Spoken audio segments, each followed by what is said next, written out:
Stasiun Luar Angkasa Internasional atau ISS merupakan megaproyek yang dibangun oleh banyak negara. Seakan tidak mau ketinggalan, Cina juga membuat proyek luar angkasa yang serupa, dan baru-baru ini Cina telah sukses meluncurkannya. Berikut ini adalah megaproyek luar angkasa yang terbesar di dunia. Salah satu megaproyek termahal di dunia adalah pembangunan International Space Station atau ISS. Pembangunan stasiun luar angkasa ini menghabiskan biaya yang sangat fantastis, yakni sekitar 150 miliar US dollar atau setara dengan 2.175 triliun rupiah. Proyek pembangunan ISS ini membutuhkan waktu 13 tahun, yakni mulai dari tahun 1998 sampai tahun 2011. Dan proyek ini membutuhkan lebih dari 30 misi uji coba peluncuran ke ruang angkasa sebelum menjadi ISS seperti saat ini. Stasiun luar angkasa ISS dibangun dengan tujuan sebagai laboratorium penelitian gravitasi mikro dan lingkungan luar angkasa, yang mana penelitian ilmiah ini mencakup bidang astrobiologi, astronomi, meteorologi, fisika, dan bidang lainnya. Serta ISS juga digunakan untuk menguji sistem dan peralatan pesawat ruang angkasa yang diperlukan untuk misi jangka panjang di masa depan.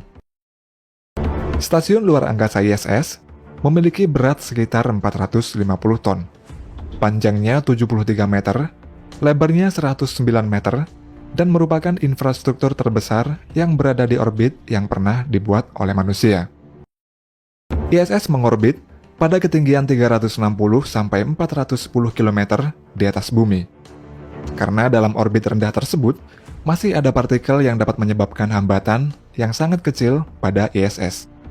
Dan hal ini menyebabkan ISS perlahan-lahan akan kehilangan kecepatannya atau yang disebut dengan orbital decay. Dan agar tidak jatuh dari orbit, maka ISS harus didorong secara berkala menggunakan roket. Untuk membangun ISS ini dilakukan secara bertahap.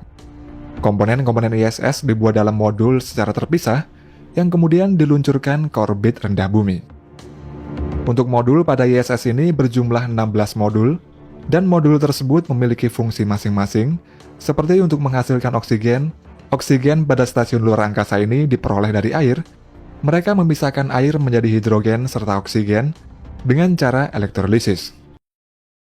Sedangkan untuk menghasilkan listrik, ISS menggunakan solar array.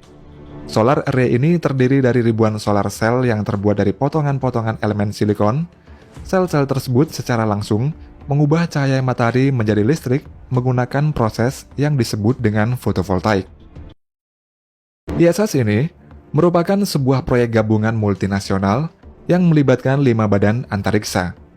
Dalam sejarahnya, setelah era Perang Dingin berakhir pada awal 1980-an, NASA berencana meluncurkan stasiun luar angkasa modular yang disebut dengan Freedom. Namun karena biaya pembangunannya ini terlalu mahal, maka pada tahun 1984, NASA mengajak lembaga badan antariksa Roskosmos dari Rusia, kemudian JAXA dari Jepang, CSA dari Kanada, dan ESA dari Uni Eropa untuk bergabung dalam proyek stasiun ruang angkasa NASA Freedom yang kemudian berubah menjadi ISS. Sejak tahun 2000-an, ISS mulai ditempati oleh para astronot, dan setelah selesai dibangun pada tahun 2011, astronot yang menempati ISS ini berjumlah 7 orang sesuai kapasitasnya. ISS menyambut astronot dari 15 negara berbeda, termasuk pendatang baru luar angkasa seperti Afrika Selatan, Brasil, Belanda, dan Malaysia, tetapi tidak dengan Cina. Cina memiliki keinginan untuk bergabung dengan ISS pada tahun 2007 silam. Namun pada tahun 2010, keinginan Cina tersebut ditolak oleh Amerika, dan pada tahun 2011, Amerika mengeluarkan pernyataan resmi yang melarang NASA untuk berkolaborasi dengan Cina dalam bentuk apapun. Pelarangan Cina untuk bergabung dengan ISS itu dikarenakan Amerika khawatir jika Cina bergabung dengan ISS, maka Cina akan memata-matai semua kegiatan ISS dan akan mencuri teknologi ISS yang nantinya dimanfaatkan untuk kepentingan Cina sendiri ke depannya. Terlepas dari hal tersebut, sebenarnya Cina juga memiliki program luar angkasanya sendiri. Teknologi program luar angkasa Cina dapat ditelusuri kembali ke tahun 1950-an. Dengan bantuan Uni Soviet, Cina memulai pengembangan program rudal dan roket balistik pertamanya. Kemudian pada November 1999, Cina meluncurkan kapal luar angkasa Shenzhou 1. Setelah itu pada tahun 2003, Cina menjadi negara ketiga yang sukses mengirim astronot Yang Liwei ke luar angkasa dengan kapal Shenzhou 5 selama lebih dari 21 jam. Berkat pengalamannya tersebut, pada tahun 2011, Cina meluncurkan Tiangong 1 yang dipakai hingga tahun 2016.